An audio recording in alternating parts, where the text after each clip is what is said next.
Ils n'ont pas peur de défendre leurs idées, de challenger celles des autres et surtout de faire réfléchir. Rémi Villemur et Karima Brick. Insolite-nous ça, Alexandre Moranville-Ouellette. Hey, insolite-nous ça en France, beaucoup aujourd'hui. Je vous avoue, les Français ont été actifs dans les dernières 24 heures par rapport aux nouvelles insolites. Et puis, je commence avec un tournoi qui va avoir lieu en fin de semaine à Paris. Je sais que tous les yeux sont rivés vers la Coupe du Monde ici, de notre côté de l'Amérique. Mais à Paris, à ne pas manquer, le plus grand tournoi en plus de 30 ans de sumo.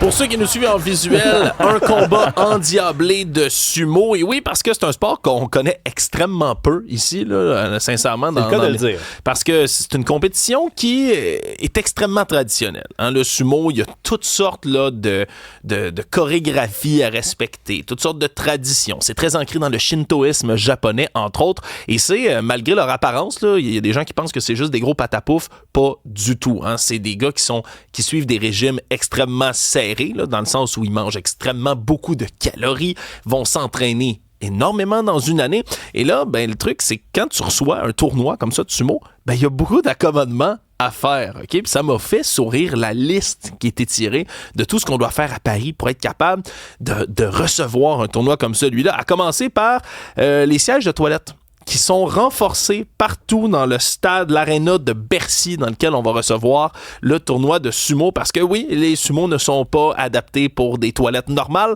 Ça prend des sièges de toilettes plus gros, plus robustes pour qu'ils puissent s'asseoir.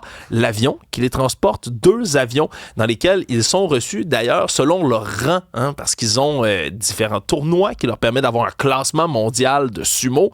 Et dans le classement, plus tu es élevé, plus tu as le droit d'être en classe affaires, par exemple, en classe supérieure. Puis si t'es plus bas d'un rang, t'es en classe économique en arrière. Dans tous les cas, ils ont droit à 2 sièges chaque, parce qu'ils débordent dans un 2e siège. Donc ça prend un avion particulier pour les amener jusqu'à Paris. OK, mais moi, je vais te ramener à la toilette. Parce que tu as parlé du siège, mais j'imagine qu'il faut aussi ajuster le tuyau puis tout, parce que ça doit flusher 2 fois. Ouais, écoute, ils flusheront 2 fois. Ça, on n'a pas adapté l'entièreté de la plomberie. C'est plus le siège sur lequel on s'est concentré. Ensuite, on niaise pas avec la coiffure d'un lutteur sumo. Parce que vous avez déjà vu leur espèce de chignon. C'est une tradition extrêmement élaborée. On fait ressembler les cheveux des lutteurs à une feuille de ginkgo biloba, un arbre éponyme. Et là, il faut enduire ces cheveux-là d'une huile spéciale à l'odeur vanillée qu'on met. Puis, ça prend des coiffeurs spécialisés pour ça.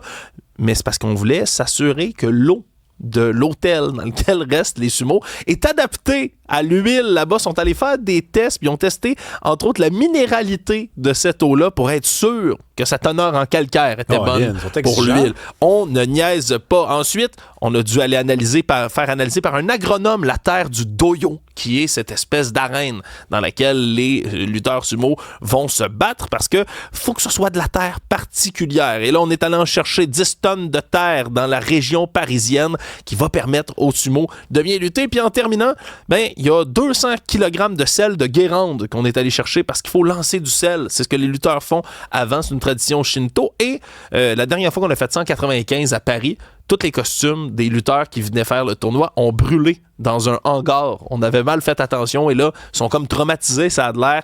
On a décidé de faire bien attention. Ils sont entreposés sous surveillance spéciale à Paris. Voilà, ça prend de l'organisation. S'il vous plaît, organisez un tournoi de lutteurs de sumo.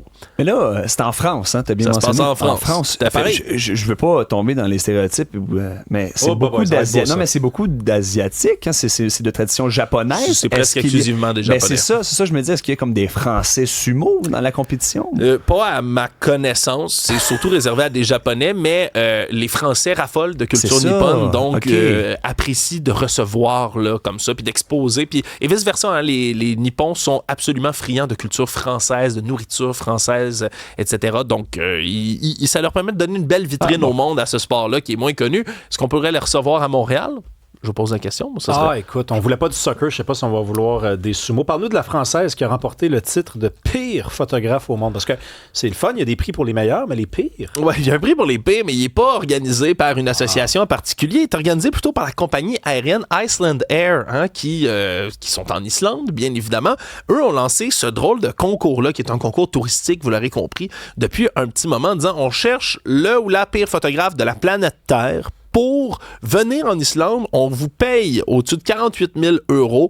On vous donne un voyage 10 jours, tout frais payé dans l'entièreté de l'Islande. Puis votre but, ça va être d'essayer de prendre une mauvaise photo. Parce que l'Islande, c'est tellement beau que vous ne pourrez pas prendre une mauvaise photo. Et maintenant, on sait que c'est Madame Blanche Mortemart, parisienne de 28 ans, qui a réussi, là, parmi 127 642 candidats, à prouver qu'elle est la pire photographe du monde. Je vais vous montrer les photos qu'elle a enregistrées pour ça.